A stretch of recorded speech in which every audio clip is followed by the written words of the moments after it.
Hello guys, welcome back. இது polymorphism part 2. First episode என்ன பார்த்தோம் அப்படின்னா what is polymorphism, types of polymorphism பற்றி பார்த்தோம்ல. இதில் ஃபர்ஸ்ட் டைப் என்ன, கம்பல் டைப் பாலிமார்பிசம். அந்த கம்பல் டைப் பாலிமார்பிசம் அச்சீவ் பண்ணுற வழின்னு ஒன்று சொன்னல, மெத்தட் ஓவர் லோடிங். சரிங்களா, அந்த மெத்தட் ஓவர் லோடிங் பற்றி தான் இந்த எபிசோடில் டீட்டெயிலாக பார்க்க போகிறோம். அது கம்பல் டைப் பாலிமார்பிசம் என்ன, மெத்தட் ஓவர் லோடிங்னா என்ன, அது எப்படி அச்சீவ் பண்ணுறோம் அப்படின்ற பற்றி இதில் டீட்டெயிலாக பார்க்க போகிறோம். வாங்க ஸ்டார்ட் பண்ணுவோம், தெரிஞ்சுப்போம் கொஞ்சம். சரிங்களா, இப்போ நம்ம எதை பற்றி பார்க்க போகிறோம் அப்படின்னா இதில் கம்பல் டைப் பாலிமார்பிசம் பற்றி மட்டும் டீட்டெயிலாக பார்ப்போம். கம்பல் டைப் பாலிமார்பிசம் எப்படி அச்சீவ் பண்ணலாம், மெத்தட் ஓவர்லோடிங் யூஸ் பண்ணி அதை எப்படி அச்சீவ் பண்ணுறோம் அப்படின்றத மட்டும். ஓகேவா, மீ ஓப்பன் விஷுவல் ஸ்டுடியோ. அதுக்கு முன்னாடி உங்களுக்கு நான் ஒன்று எக்ஸ்பிளைன் பண்ணணும்னு நினைக்கிறேன். நம்ம ஃபஸ்ட்டு கிளாஸ் இந்த டுட்டோரியல் ஆரம்பிக்கும் போது ஒரு அப்ளிகேஷனை க்ரியேட் பண்ணியிருப்போம், கன்சோல் ஆப் அப்படின்ட்டு. சரிங்களா, இந்த டெம்ப்ளேட் யூஸ் பண்ணி தான் அப்ளிகேஷன் இப்போ வரைக்கும் பண்ணிகிட்ருக்கோம். அதில் நம்ம கன்சோல் ஆப்னு சர்ச் பண்ணிங்கன்னா உங்களுக்கு மல்டிபிள் டெம்ப்ளேட்ஸ் வருதுல்ல, கன்சோல் ஆப் அப்படின்ட்டு. இதில் ஒன்று ஒரு லாங்குவேஜ், இது வந்து விபி விஷுவல் பேசிக் அப்படின்னு ஒரு லாங்குவேஜ், இது வந்து ஷீஷா அப்படின்னு ஒரு லாங்குவேஜ். இதில் நம்ம எல்லா லாங்குவேஜ் நம்ம ஷீஷா மட்டும் படிக்கிறதுனால ஜஸ்ட் செலக்ட் ஷீஷா இங்கே இருக்குல்ல, அதில் மட்டும் செலக்ட் பண்ணாலுமே இங்கே ரெண்டு இருக்குது நமக்கு. கன்சோல் ஆப் அப்படின்னு ஒன்று இருக்குது, கன்சோல் ஆப் .NET ஃப்ரேம்ஒர்க் அப்படின்னு ஒன்று இருக்குல்ல. இது வந்து ஒன்லி ஃபார் விண்டோஸ். கீழே ஃப்ரேம்ஒர்க்ன்றது ஒன்லி ஃபார் விண்டோஸ். இந்த கன்சோல் ஆப்னு சப்போஸ் யாராவது மேக் யூஸ் பண்ணி படிக்கிறாங்க, மேக்கில் கற்றுக்கிட்டு இருக்கோம், லினக்ஸில் கற்றுக்கிட்டு இருக்கோம் அப்படின்றவங்க மேலே இருக்கிற கன்சோல் ஆப் அப்படின்ற டெம்ப்ளேட் யூஸ் பண்ணி தான் அவங்க ப்ராக்டிஸ் பண்ணணும், அதில் தான் அவங்க ஒர்க் பண்ண போகிறாங்க. சரிங்களா, அதுக்கான விஷயம் தான் இது. வந்து எதில் ரன் ஆகிட்டு இருக்குன்னா வெர்ஷன் 4.7 ரன் ஆகிட்டு இருக்கும். .NET வெர்ஷன் 4.7 ரன் ஆகிட்டு இருக்கும். கன்சோல் ஆப் வந்து 6 or 8 அதில் அந்த மாதிரி நம்ம என்ன வெர்ஷன் சூஸ் பண்ணுறோமோ அதுக்கேற்ற மாதிரி ரன் ஆகிட்டு இருக்கும். இப்போ உங்களோட வெர்ஷன் நீங்கள் சூஸ் பண்ணணும், செலக்ட் பண்ணணும் அப்படின்னா தெரியும் நீங்கள் என்ன வெர்ஷனில் உங்களுக்கு ரன் ஆகிட்டு இருக்கு அப்படின்ட்டு. என்னோட கன்சோல் ஆப் எந்த வெர்ஷனில் ரன் ஆகிட்டு இருக்குன்னு நீங்கள் செக் பண்ணிக்கணும் அப்படின்னா இங்கே இருக்குல்ல உங்கள் ப்ராஜெக்டோட நேம் இருக்கும், சொல்யூஷன் நேம் இருக்கும். சொல்யூஷன் நேம் கீழே உங்கள் ப்ராஜெக்டோட நேம் இருக்கும்.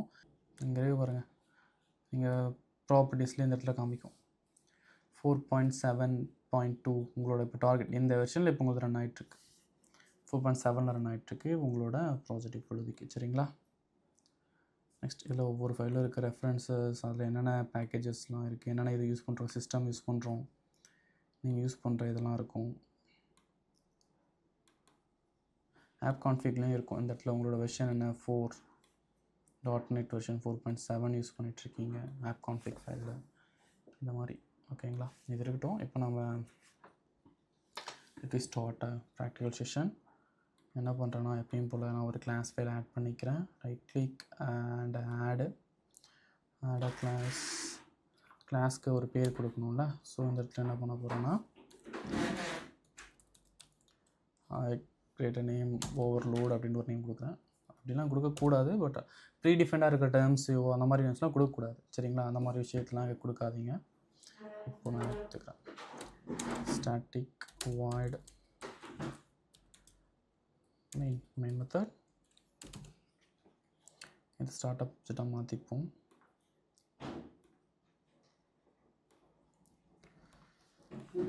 சரிங்களா, இந்த இடத்துல அவ்வளோ இப்போ இது ரன் ஆகும்.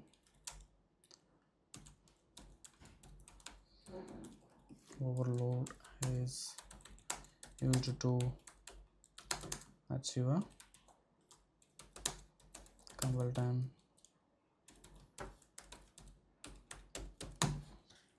polymorphism. இப்போ நான் ரன் பண்ணேன் அப்படின்னா எனக்கு அந்த டேர்ம் வரும். ஜஸ்ட் ரைட் லைன் இங்கே இருக்குது பார்த்தீங்களா. சரி, ஓகே. இதுக்கப்புறம் என்ன பண்ணலாம்னா இதுக்கான ப்ராப்பரான டெஃபினேஷன் பற்றி பார்ப்போம். இப்போ நான் ஒரு இன்னொரு கிளாஸ் க்ரியேட் பண்ணுறேன். இந்த இடத்துல கிரியேட் கிளாஸ், அந்த கிளாஸ்க்கு ஒரு பேர் கொடுக்கலாம். நான் வந்து COM அப்படின்னு கொடுக்குறேன், கம்பைல் அப்படின்னு கொடுக்குறேன். Just simple for example compile அப்படின்னு கொடுக்குறேன். இப்போ இந்த இடத்துல வந்து நான் வந்து என்ன பண்ண போகிறேன் அப்படின்னா ஒரு ஃபங்க்ஷனை க்ரியேட் பண்ண போகிறேன். லைக் பப்ளிக் ஸ்டாட்டிக்காக வேணாம், நான் ஒரு எல்லாமே நான் ஸ்டாட்டிக் ஃபங்க்ஷன் தான் வச்சுப்போம். பப்ளிக் வாய்டு அதே மாதிரி தான் அந்த கீபோர்டு அப்படின்னு ஒரு ஃபங்க்ஷன் அப்படின்னு ஒரு ஃபங்க்ஷன் க்ரியேட் பண்ணுறேன். இந்த ஃபங்க்ஷனில் இதில் வந்து வச்சு இருக்க போகுது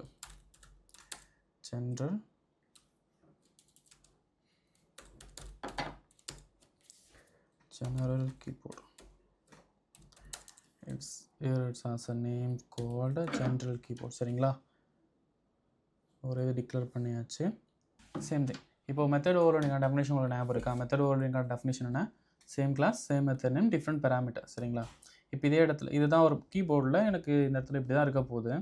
இப்போ இந்த கீபோர்டு ஃபங்க்ஷனாக கன்சிடர் பண்ணிக்கோங்க. இப்போ நான் நான் என்ன பண்ண போகிறேன்னா இந்த கீபோர்டை கால் பண்ண போகிறேன். வாட்ஸ்அப் ஓப்பன் பண்ணி கீழே கீபோர்ட் சின்னதாக இருக்கும், அதை நீங்கள் கிளிக் பண்ணிங்கன்னா அது கால் ஆகும்ல, அதுதான் இந்த இடத்துல இது. ஸோ இப்போ நான் அதை கால் பண்ணோம் அப்படின்னா I want to create a instance for that class compile C is equal to new compile. சரிங்களா? இப்போ என்ன பண்ணுவோம்னா சி டாட் கீபோர்டு அப்படின்னு கொடுத்தோன்னா எனக்கு அது கால் ஆகும். சி டாட் கம்பைல் கொடுத்தோன்னா எனக்கு ஜென்ரல் கீபோர்ட் கால் ஆகும். இப்போ இந்த இடத்துல என்ன பண்ணுறேன் அப்படின்னா நான் இன்னொரு இதை க்ரியேட் பண்ணுறேன், ஒன் மோர் ஃபங்க்ஷனை க்ரியேட் பண்ணுறேன். இப்போ அதுக்கு என்ன பேர் கொடுக்க போகிறேன் அப்படின்னா அதுக்கு ஜென்ரல் கீபோர்ட் இல்லாமல் இது வந்து சிம்பிள்ஸ் இருக்கிற ஒரு கீபோர்டு. சரி, கீபோர்டு எனக்கு ஒன்று தானே இந்த இடத்துல. கீபோர்டு எனக்கு வாட்ஸ்அப்பில் போய் இப்போ ஓப்பன் பண்ணுறோம் அப்படின்னா எனக்கு கீபோர்டு ஒன்று தான் இருக்க போகுது. எனக்கு அந்த இடத்துல அந்த ஒரே ஃபங்க்ஷன் என்னென்னா மல்டிபிள் வேலையை செஞ்சிட்ருக்கு இந்த இடத்துல. சரிங்களா? மல்டிபிள் வேலையை செஞ்சிட்ருக்கு. இப்போ எதுனா எதை பேஸ் பண்ணி அப்படின்னா நான் கொடுக்குற இன்புட், நாங்கள் சிம்பிளை கிளிக் பண்ணால் தானே சிம்பிள் வரப்போகுது, நான் எமோஜியை கிளிக் பண்ணால் தானே எமோஜி வரும், ஸ்டிக்கர்ஸை கிளிக் பண்ணால் தான் ஸ்டிக்கர் வரும். ஓகேங்களா? இங்கே இன்புட் ஒரு ஃபங்க்ஷனுக்குள்ளே வெளியேருந்து ஒரு டேட்டா உள்ளே வரணும் அப்படின்னா there is only one way, it's a parameter. சரிங்களா? இந்த இடத்துல இப்போ சப்போஸ் அந்த இது வந்து ஸ்ட்ரிங் அப்படின்னு கன்சிடர் பண்ணிக்காங்க.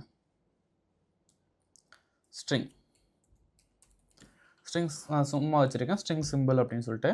இப்போ இந்த ஃபங்க்ஷன் இப்போ சி டாட் கீபோர்டு இருக்கா, இப்போ நான் கால் பண்ணுற ஃபங்க்ஷனை கால் பண்ணுறேன். இப்போ நார்மலாக கால் ஆகிட்டு இருக்குன்னு வச்சுக்காங்க. இப்போ சப்போஸ் யாராவது யூசர் வந்து அந்த இடத்துல ஒரு இன்புட் கொடுத்துட்டாங்க அப்படின்னா எனக்கு இந்த இடத்துல அந்த பேராமீட்டர் வந்துடும். இப்போ ஸ்ட்ரிங் அப்படின்னா இட்ஸ் அ ஸ்ட்ரிங், இட்ஸ் இந்த இடத்துல ஏதாவது ஒரு பேராமீட்டர், ஃபார் எக்ஸாம்பிள் சும்மா கொடுக்குறேன். இப்போ சிம்பிள் அப்படின்ற பேராமீட்டர் கொடுத்துட்டேன்னு வச்சுக்கோங்களேன். இப்போ கொடுத்து ரன் பண்ணுறேன் அப்படின்னா ரன் பண்ணும்போது எனக்கு என்ன நடக்கும், சிம்பிள்ஸ் கீபோர்டு வந்துடும். சரிங்களா? இப்போ இதே இடத்துல என்ன பண்ண போகிறேன் அப்படின்னா நான் இன்னொரு ஃபங்க்ஷனாலிட்டி எழுத போகிறேன். எதுக்காக அப்படின்னா இந்த ஃபங்க்ஷனாலிட்டி வந்து எமோஜிஸ்க்கு வந்து நான் இதுக்கு வந்து இன்டீஜர் அப்படின்னு வச்சுக்காங்க, எமோஜ். சரிங்களா? இப்போ இதே ஃபங்க்ஷனை நான் என்ன கால் பண்ண போகிறேன்னா டிஃப்ரெண்ட் பேராமீட்டரோட கால் பண்ணுவேன், இன்டீஜரோட கால் பண்ண போகிறேன். இப்போ நான் கால் பண்ணுற கொடுக்கும்போது கொடுத்துருக்க பேராமீட்டர் வந்து டிஃப்ரெண்ட்டான பேராமீட்டர். இப்போ நான் வந்து ஒரு இன்டீஜர் பேராமீட்டர் கொடுத்துருக்கேன்னு வச்சுக்கோங்களேன். இப்போ நான் கால் பண்ணுவேன் என்ன கொடுக்க போகிறேன், எமோஜிஸ் கீபோர்டு கால் ஆக போகுது. சரிங்களா? இப்போ இதே இடத்துல என்னென்னா நான் கிஃப்ட் அதுக்கு வந்து நான் இப்போது கேரக்டர் யூஸ் பண்ணிக்கிறேன்.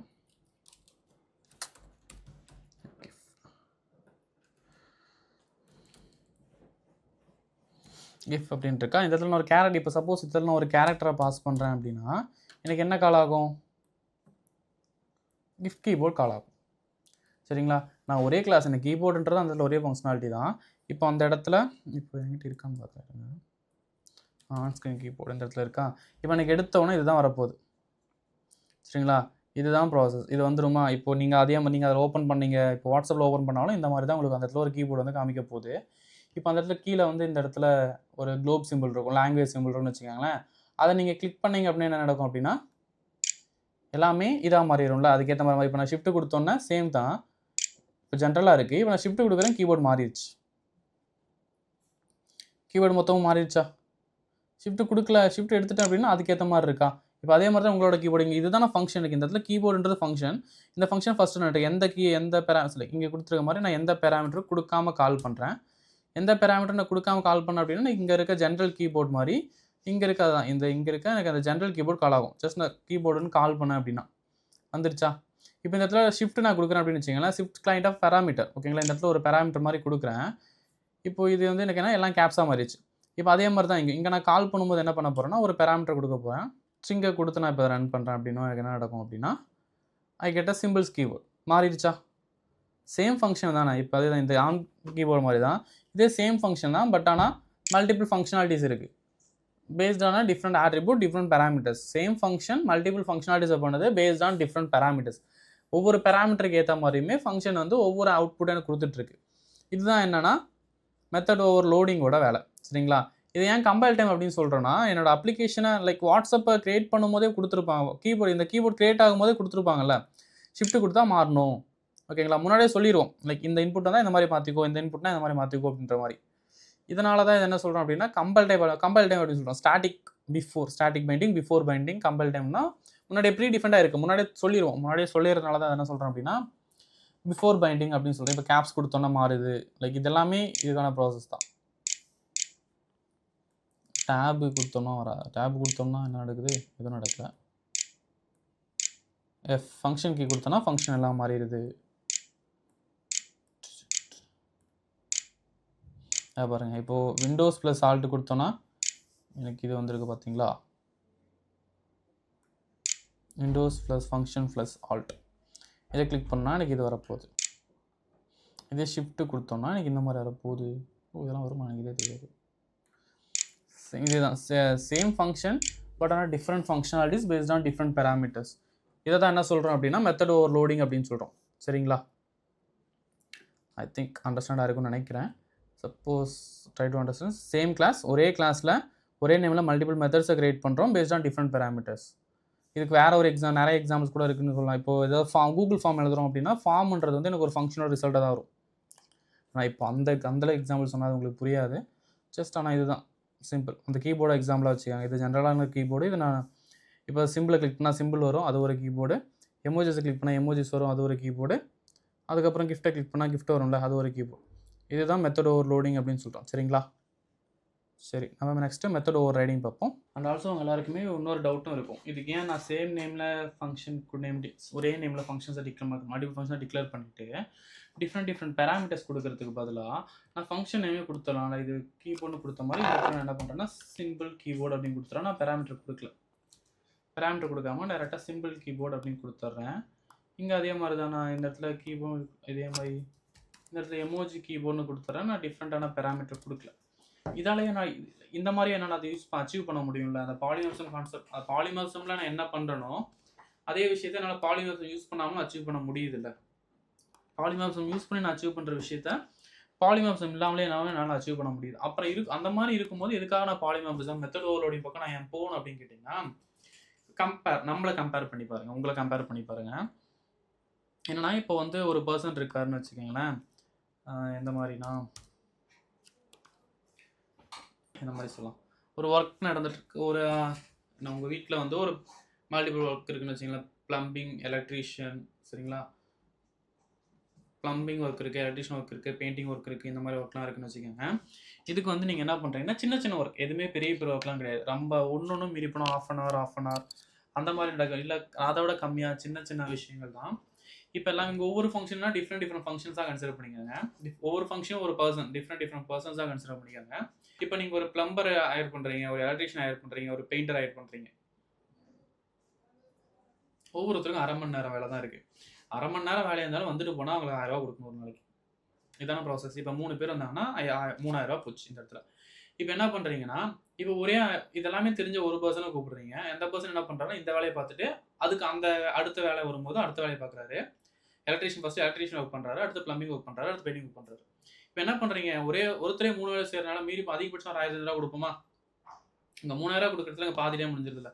அதே மாதிரியான ப்ராசஸ் தான் இங்கேயும். நீங்கள் மல்டிபிள் ஃபங்க்ஷனாலிட்டிஸை டிக்ளேர் பண்ணி அதுக்கு தனித்தனியாக கால் பண்ணுறது போல ஒரே பர்சன் ஹையர் பண்ணுறோம். அது ஒரு பர்சன் வந்து மல்டிபிள் வேலையை செய்கிறாரு, மல்டிபிள் பேராமீட்டர்ஸை பேஸ் பண்ணி இந்த டைமில் இந்த ஒர்க்கு, இந்த டைமில் இந்த ஒர்க்குன்ற மாதிரி அவர் மாற்றி செய்ய போகிறாரு. இதை தான் என்ன சொல்கிறோம்னா மெத்தட் ஓவர்லோடிங் அப்படின்னு சொல்லலாம். இதை மெத்தட் ஓவர்லோடிங் யூஸ் பண்ணி நீங்கள் பண்ணுற ஒரு விஷயத்த மெத்தட் ஓவர்லோடிங் இல்லாமல் பண்ண முடியும். பேராமீட்டர்லாம் ஃபங்க்ஷனோட நேமை மாற்றிட்டோம்னா.